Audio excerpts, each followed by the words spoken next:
Break Fix's History of Motorsports series is brought to you in part by the International Motor Racing Research Center, as well as the Society of Automotive Historians, the Watkins Glen Area Chamber of Commerce, and the Argetsinger family. Moonshine and its connection to the American auto industry by Buz McKim.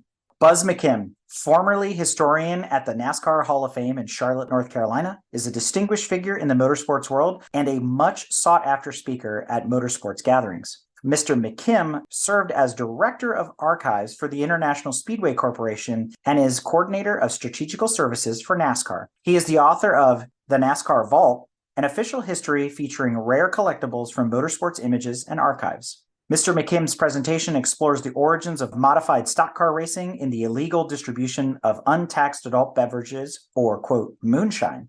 He recounts the development of NASCAR in 1949 and its evolution in the 1950s from a truly, quote, stock competition to a manufacturer-supported testing ground for the advances in engineering and design of American automobiles. Mr. McKim's talk describes the irony of how the automotive engineering modifications inspired by, quote, wild country boys led to all-around improvements in automotive technology.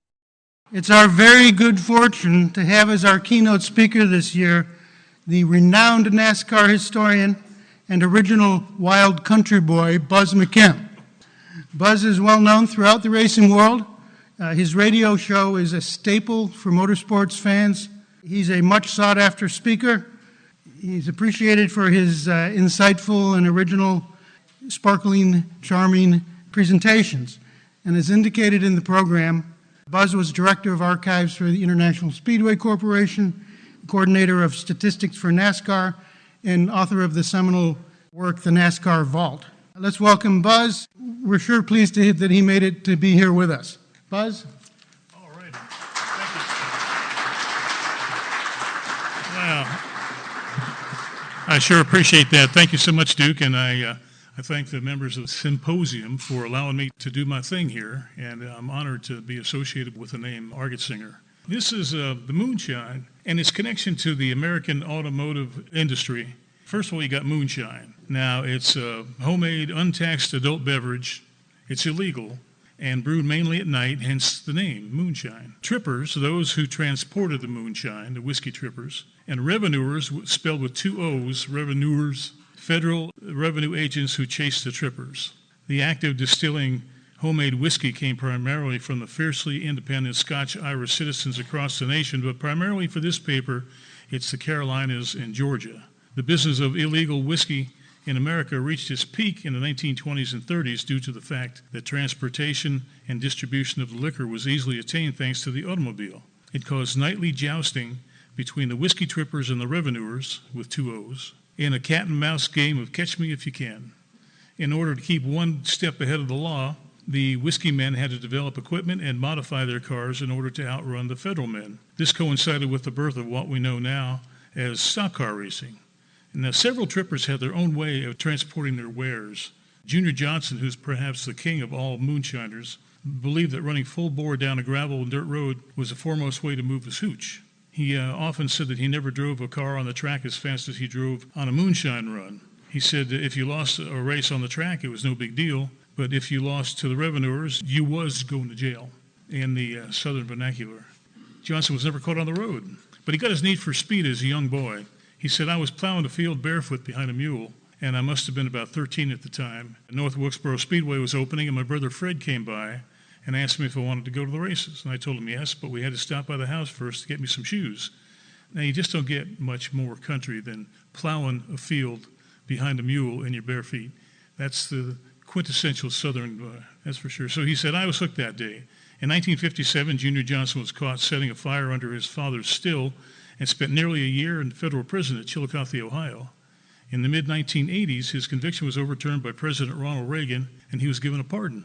For the rest of Johnson's life, he called the document his most prized possession and displayed it in a place of honor in his home, and it was illuminated by a 24-hour light.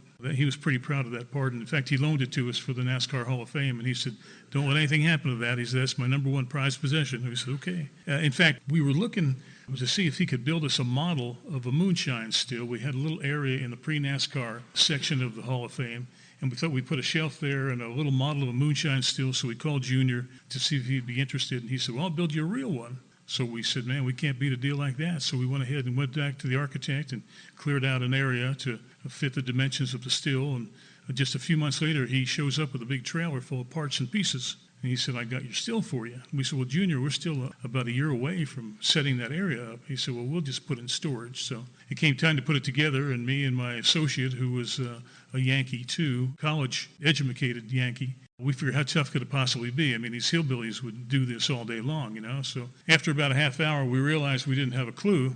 So we called Junior asking for a little advice. And he said, well, you know, I knew that you city boys were never going to get it right. He said, I'll just do it myself. So he shows up about a half hour later with a pair of bib overalls on.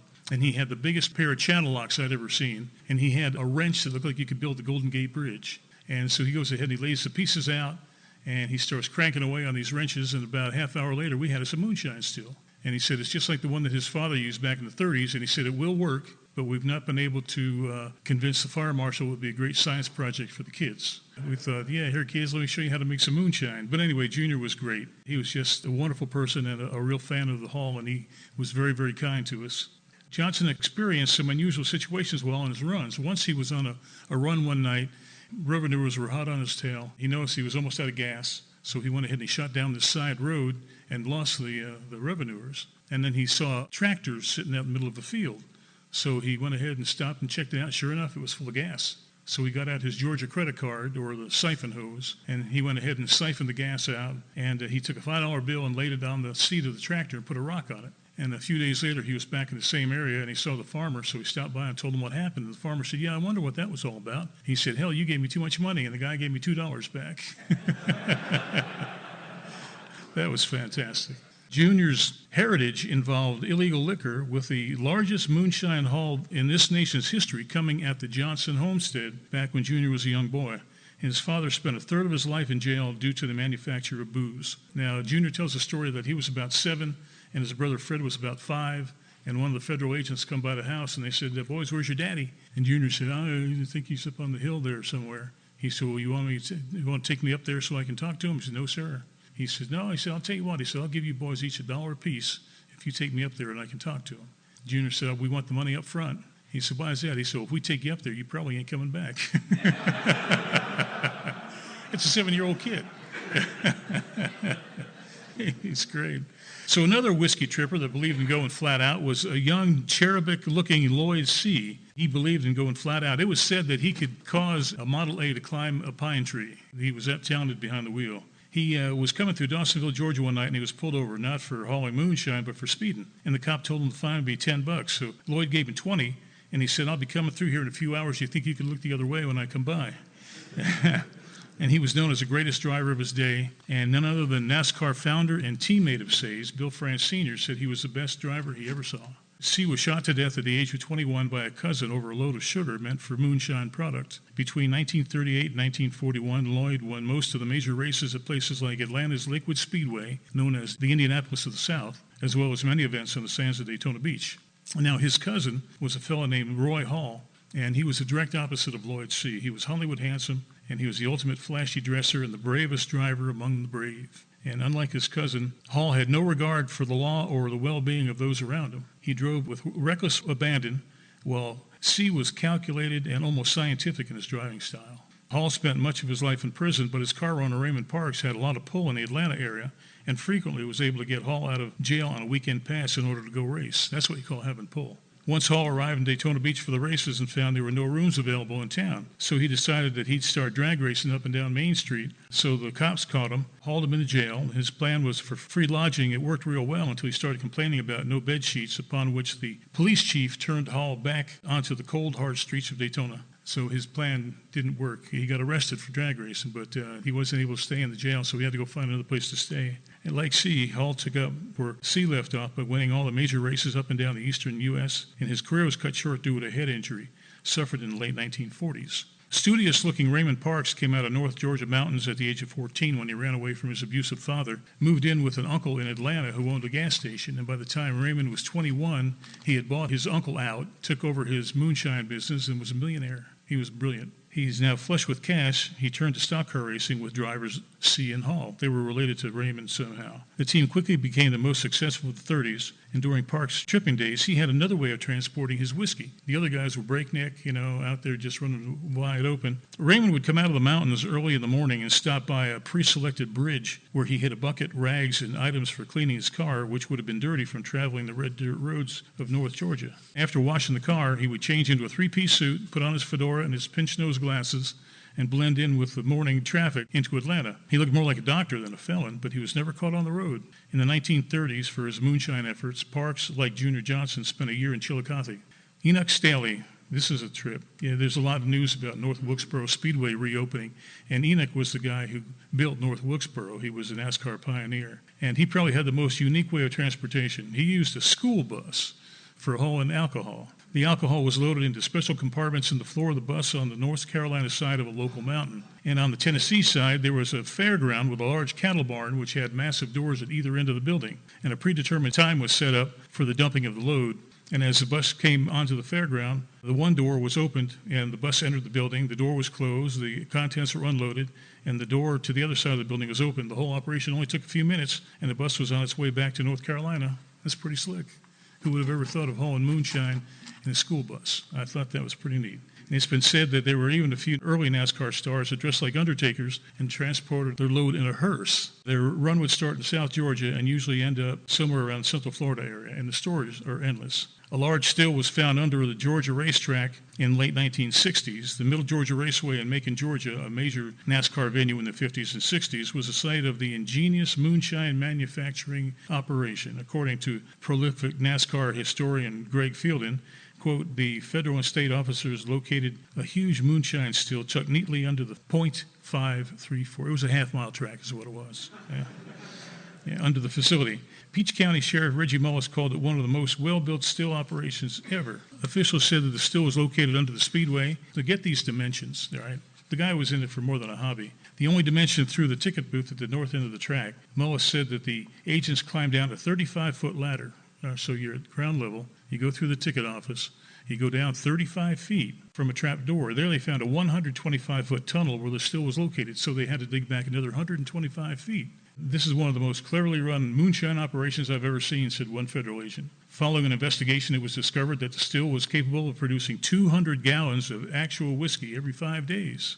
At the end of the tunnel was a 2,000-gallon cooker, a 1,200-gallon box fermenter, and a 750-gallon gas tank. And the operators had even installed yellow lights to keep the bugs out of the mash. I guess that's not a good thing if you get bugs in your mash. So they put the yellow lights up there to keep everything copacetic. Authorities put the still out of business a couple weeks before the race, which was held on November 12, 1967. Most of the 6,800 spectators who attended the race were unaware the still was ever located at their hometown track. Track president H. Lamar Brown Jr. was charged with possession of apparatus for the distillery of illegal liquor. What do you think? I'd say they got him dead to rights, right? Well, the case came to trial on December 12, 1968, with Brown being found not guilty after a 2-hour deliberation by the jury. You think he had friends on the bench? Jeez, 25 feet, 35 feet, 125 feet. Jeez.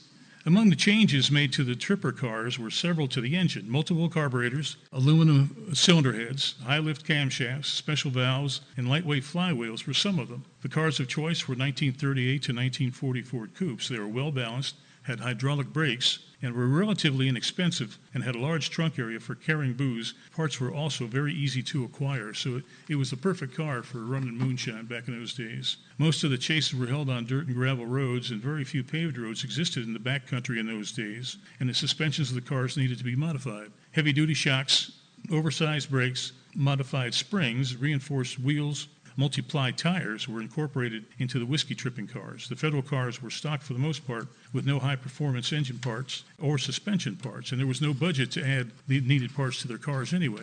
As former NASCAR Hall of Fame curator Dan Simone often pointed out, many of NASCAR's earliest stars were road racers, whether they realized it or not. They all had to learn how to turn right, for the back roads of Appalachia were never exclusively counterclockwise. Unfortunately, NASCAR's first road race in 1954 occurred when most of the stars had retired and were winding down their careers. But it's tempting to wonder how they would have fared at the inaugural Watkins Glen Street Race in 1948 if they were put in a high-performance car. because they probably could have outrun most of the quote-unquote stock car drivers of their day. In the 1930s and 40s, Red Vogt, shockingly not in the NASCAR Hall of Fame yet, the first superstar mechanic of NASCAR and the man who gave NASCAR its name, had a shop in Atlanta where he worked on whiskey cars and federal cars. He was asked whose car he did a better job, and Vogt said, "The whiskey boys paid in cash and the government paid 90 days. You figure it out." Besides, I couldn't make any money off anybody in jail. So he supplemented his income by building and maintaining Raymond Parks' fleet of stock cars. When NASCAR was formed in 1947, the first series that competed was known as the Modifieds because they were highly modified. These cars were very similar to the Whiskey Trippers cars with their big engines and heavy suspension. The series we know now today as the Cup Series began in 1949 as the strictly stock division, with the featured cars being totally stock right off the showroom. No changes were allowed whatsoever. Bill France, the founder of NASCAR, wanted fans to totally associate with the cars on the tracks. And the first race in the new division was run on a 3/4-mile dirt track in Charlotte, North Carolina on June 19, 1949. Ironically, the winner, Glenn Dunaway, was disqualified for adding helper springs to the rear of the car. His mount had been used as a Whiskey Tripper car. This was the first time Bill France had used his iron fist to run his show. The win was given to runner-up Kansan Jim Roper, who totally disassembled his car for inspection. And all looked legal, but Roper was left with a big pile of parts. And the locals were not happy that this out-of-towner had won a big race, and it was a classic case of gotcha.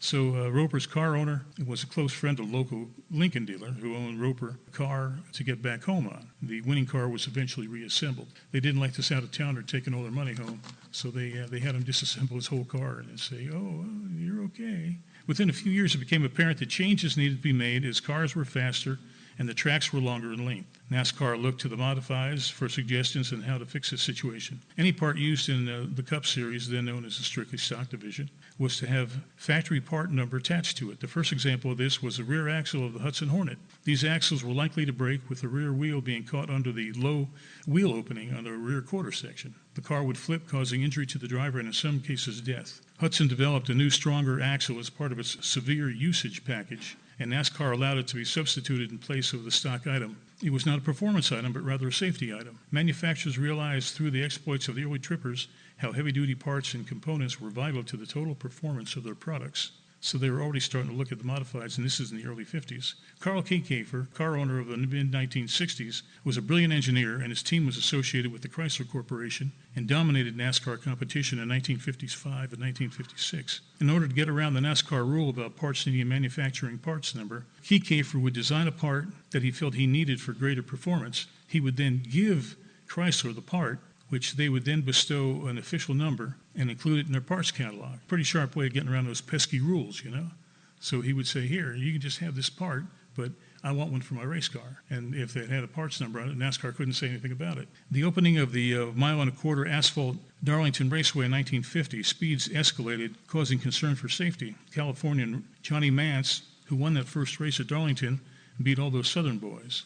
He was the slowest car in qualifying, but he made no changes of tires, while other competitors used anywhere from 30 to 40 tires for the race. Some of the teams even, quote-unquote, borrowed tires from the spectators' cars in the parking lots. By the mid-1950s, a 4-point roll cage was implemented for protection around the driver, and heavy-duty spindles, which were originally developed by the trippers, were picked up by the factories. In this case, Ford Motor Company, which used heavy-duty spindles on their Lincolns. It was one of the first examples of a factory using modified parts of their own design. These parts came about when Ford sent a team of Lincolns to the 1954 Mexican road race. In the mid-1950s, Ford and Chevrolet unveiled their overhead V8 engines, which greatly jumped the speeds on the longer tracks. With the increase in speeds, NASCAR had to ease the engine and suspension restrictions for what became known as the Grand National Division. As heavy-duty shocks, anti-sway bars, and improved brakes became common, they were incorporated into the manufacture of the American automobile. Manufacturers had been using NASCAR as a research and development platform for several years. Many of NASCAR's greatest innovators came from the Tripper days. Junior Johnson was one of the craftiest car builders, and some of his mysteries had never been found or explained. Ray Fox, just like his name, was sly in the NASCAR forest. He was years ahead of his time, and when it came to innovation, his background was in the whiskey business in New Hampshire. The Great Smoky Eunuch was by far the slickest of all innovators. He usually read between the lines in the NASCAR rulebook. Now, once he built a Chevelle that was declared illegal in 1968 at Daytona. Upset, he drove his car back to the shop some 5 miles away And one small detail was the fact that the car had no fuel cell in it. According to the rules, there was no restriction on how large the fuel line had to be. A eunuch installed a 2-inch line, and he stated, "I could have driven the son of a bitch to Jacksonville," which was 90 miles away. Eunuch worked closely in the 1960s with John DeLorean when Eunuch and Fireball Roberts and their Pontiacs were tearing up the NASCAR circuit. DeLorean was the father of the Pontiac muscle car. So to recap this paper, number one, 1930s, 40s, whiskey trippers were modifying their cars to gain more performance to outrun federal agents. Number two, late 40s, 50s, NASCAR's first race cars were known as modifieds, using many of the parts and ideas incorporated into the whiskey cars.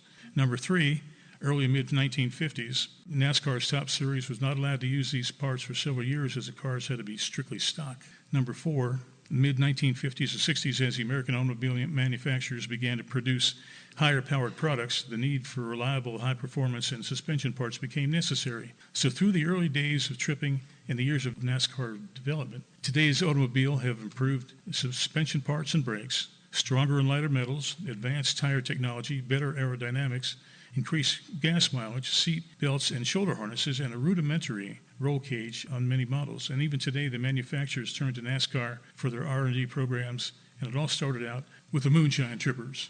There we are. How about that? Thank you very much. I appreciate that.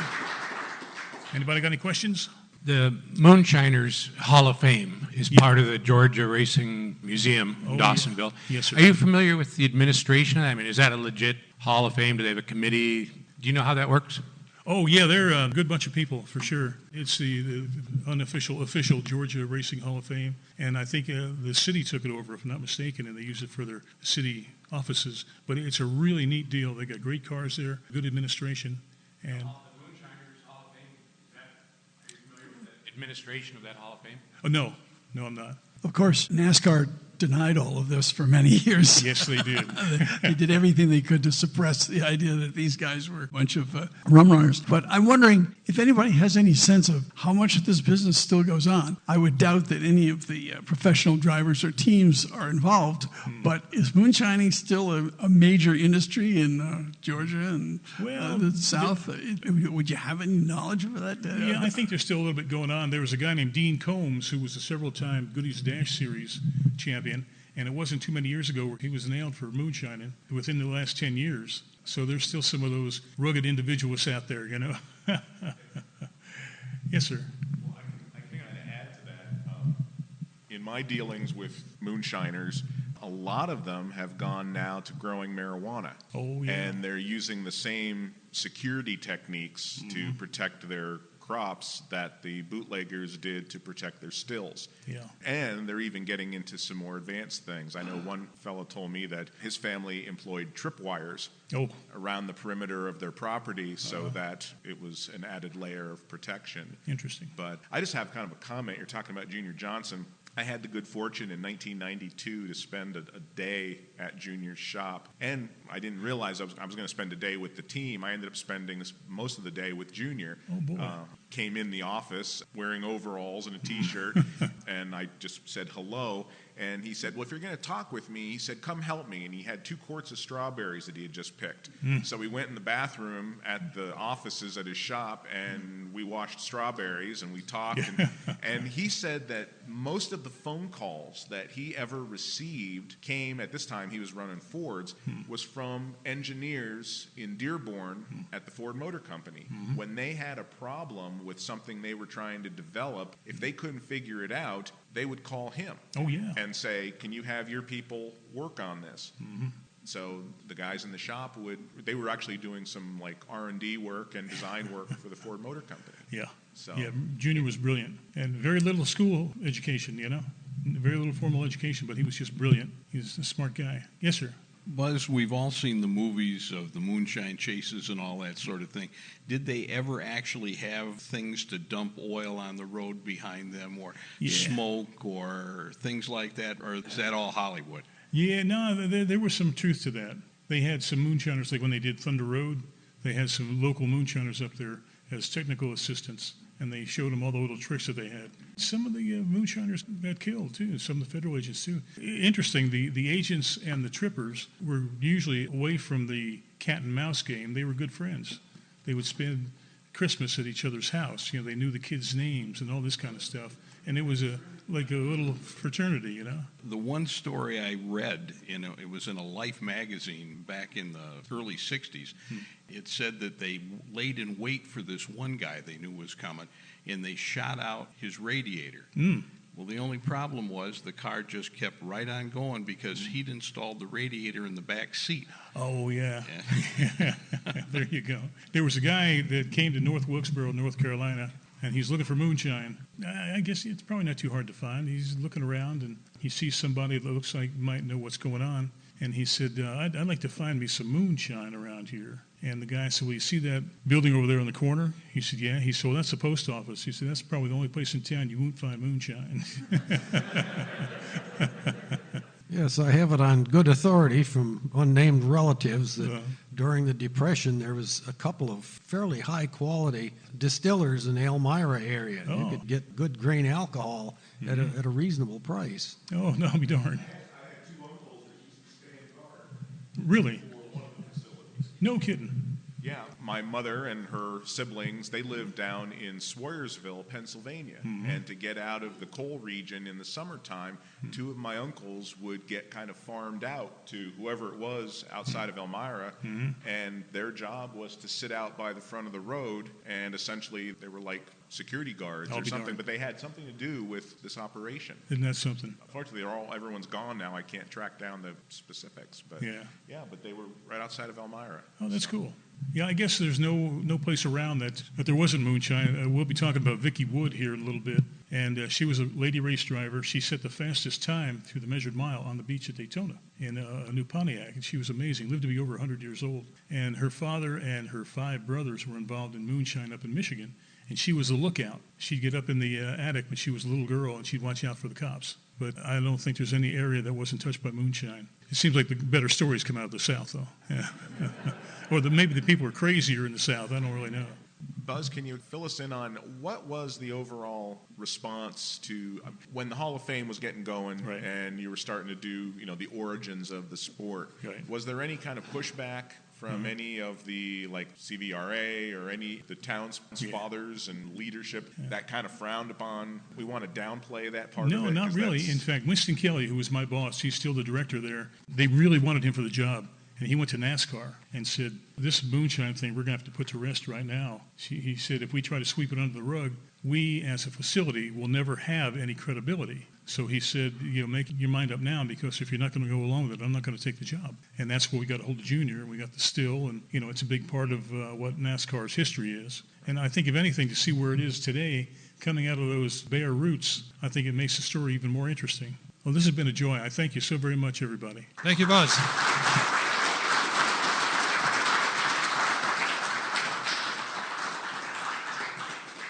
This episode is brought to you in part by the International Motor Racing Research Center. Its charter is to collect, share, and preserve the history of motorsports, spanning continents, eras, and race series. The center's collection embodies the speed, drama, and camaraderie of amateur and professional motor racing throughout the world. The center welcomes serious researchers and casual fans alike to share stories of race drivers, race series, and race cars captured on their shelves and walls and brought to life through a regular calendar of public lectures and special events. To learn more about the center, visit www.racingarchives.org. This episode is also brought to you by the Society of Automotive Historians. They encourage research into any aspect of automotive history. The SAH actively supports the compilation and preservation of papers, organizational records, print ephemera, and images to safeguard, as well as to broaden and deepen the understanding of motorized, wheeled land transportation through the modern age and into the future. For more information about the SAH, visit www.autohistory.org. If you like what you've heard and want to learn more about GTM, be sure to check us out on www.gtmotorsports.org. You can also find us on Instagram at Grand Touring Motorsports. Also, if you want to get involved or have suggestions for future shows, you can call or text us at 202-630-1770 or send us an email at crewchief@gtmotorsports.org. We'd love to hear from you. Hey everybody, Crew Chief Eric here. We really hope you enjoyed this episode of Break Fix, and we wanted to remind you that GTM remains a no annual fees organization. and our goal is to continue to bring you quality episodes like this one at no charge. As a loyal listener, please consider subscribing to our Patreon for bonus and behind-the-scenes content, extra goodies, and GTM swag. For as little as $2.50 a month, you can keep our developers, writers, editors, casters, and other volunteers fed on their strict diet of Fig Newtons, gummy bears, and Monster. Consider signing up for Patreon today at www.patreon.com/GT Motorsports.